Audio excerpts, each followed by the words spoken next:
Okay, this is Michelle Kern, and I am back, and we are putting the finishing touches on the Odoo project.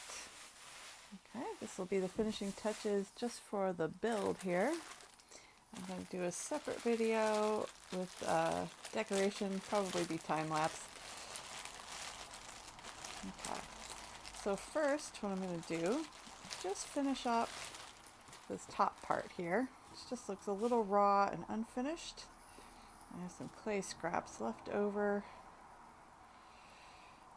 from our strips that we cut to make the project. So I am going to just get a couple of those and roll them into coils. Okay, so we're going to put a nice lip on the top of the Odoo there. We want to do all of our clay building before we cut the hole in there. So even though this is nice and leather hard now, if you do a lot of scraping and distortions on your piece, well, it's still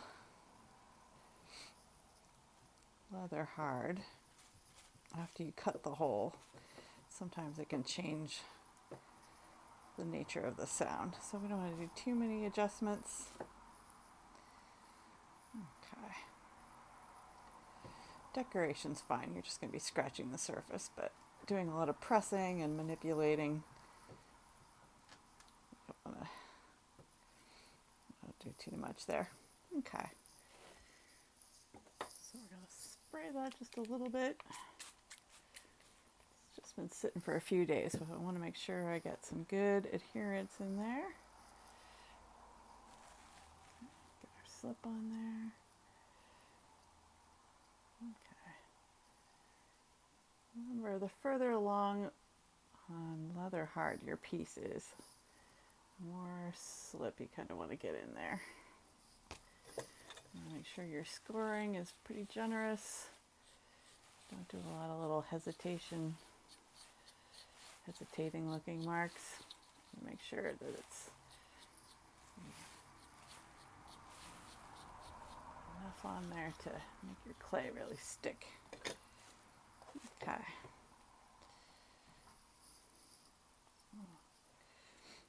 Take our coils here.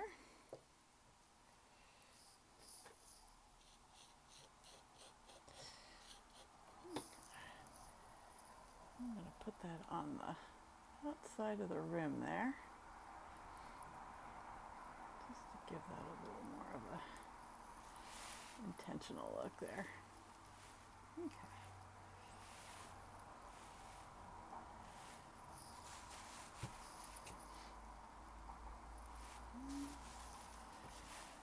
I've still got my Odoo sitting in this nice little dish that we created for it to sit in. So even while we're at this stage, I'll make sure that we don't flatten the bottom. Okay. The dish for mine got a little dry, so I've got it right now wrapped in a wet paper towel and then wrapped in plastic to revive it, because I think I'm going to turn it into a base for this to sit in. So when I fire it, it will not roll around on the kiln shelf, and I'll be able to decorate nearly all the way down to the bottom. Okay, let's take that coil.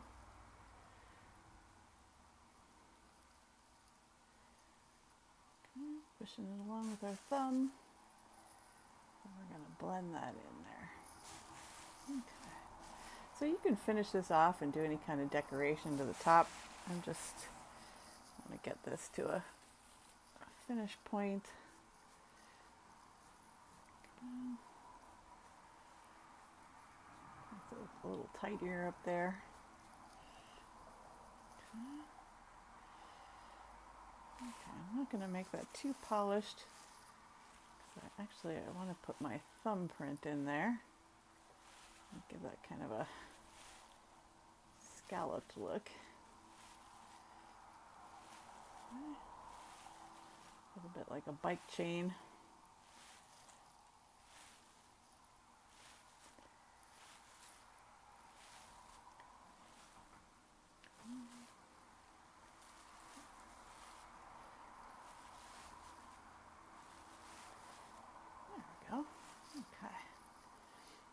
a little bit across the top too. Okay, so it gives it kind of the appearance of a gear now. Interesting.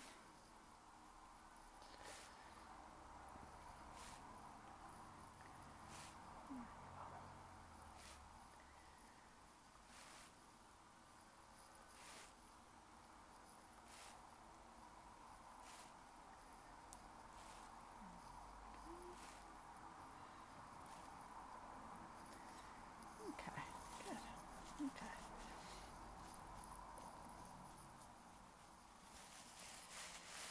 Okay.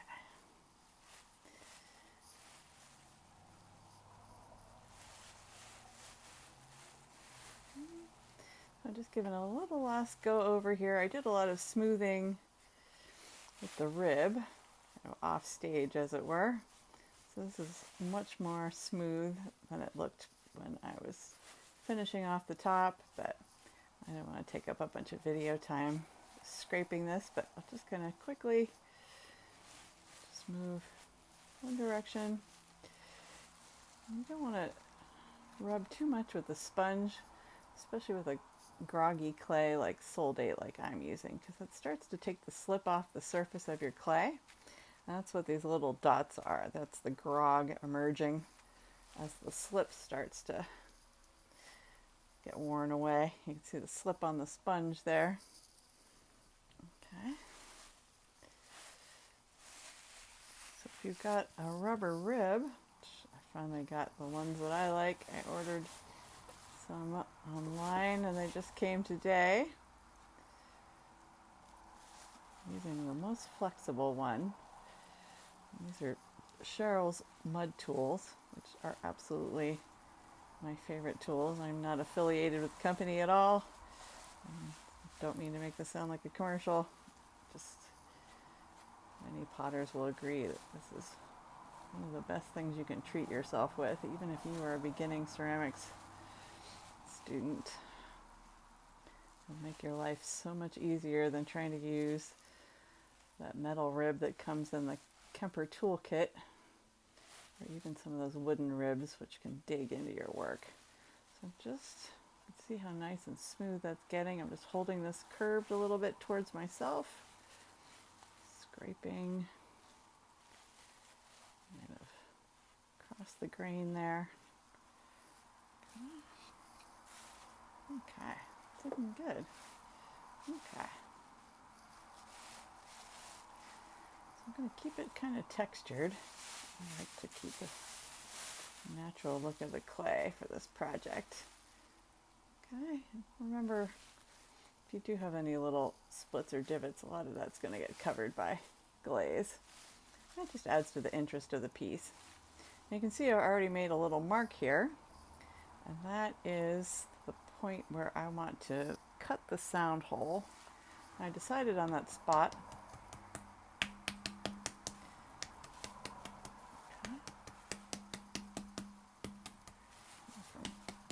Knocking that about.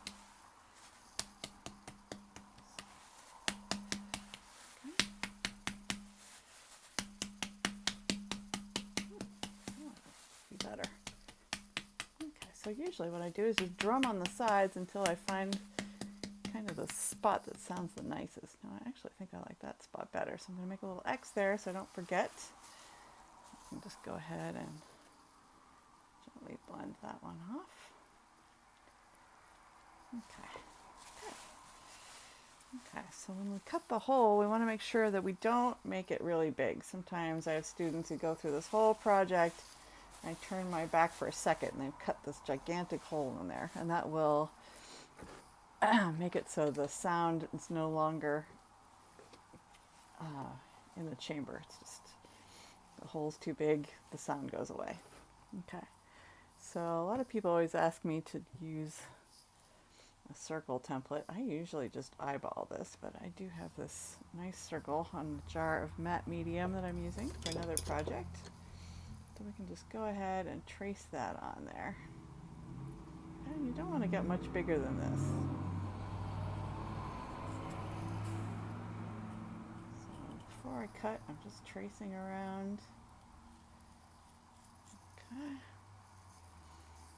It's kind of like the woodworker who used to be on public television. Measure twice, cut once.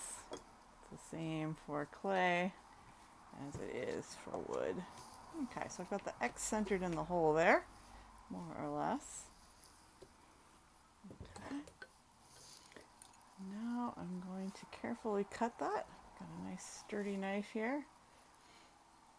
Okay, and I'm just going to do a little bit at a time. So to keep you from distorting your sound too much, if at all, you don't want to saw in there and really kind of massacre the surface of your clay there. Just cutting a little bit at a time. I'm going to cut through there the few passes. So continuously cutting through.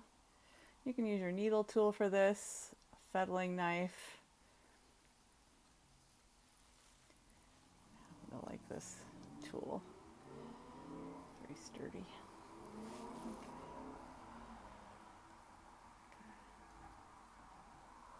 So do 2 or 3 passes until you feel the blade go through that line of clay. So you can gently tip that out there. Got a little clay to take off. Okay. Just continue in your line there. Okay. So we've got our hole in there. I want that to have a more finished appearance so it's not so ragged. So I am going to bevel the opening. First I'll clean up a little bit inside there. Okay. So don't cut this open too much. We're not cutting the hole open more. We're taking the surface of the clay and we're going to cut an angle to give this a nice polished look there. So I'm holding my blade at about a 45-degree angle and I'm just cutting off that pointy edge.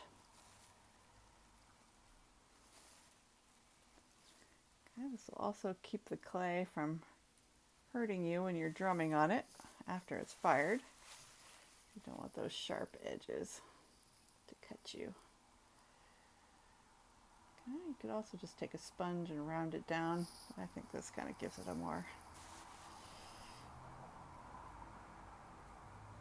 nice look.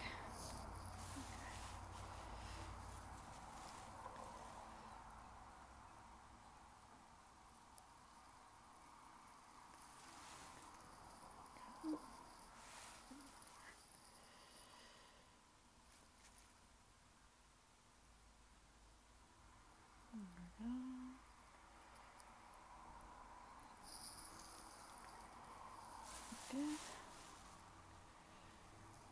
Draw a little deeper over on this side. Didn't come off quite as much as I needed.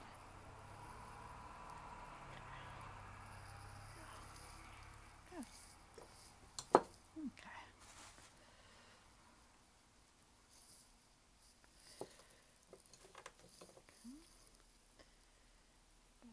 Polish that down.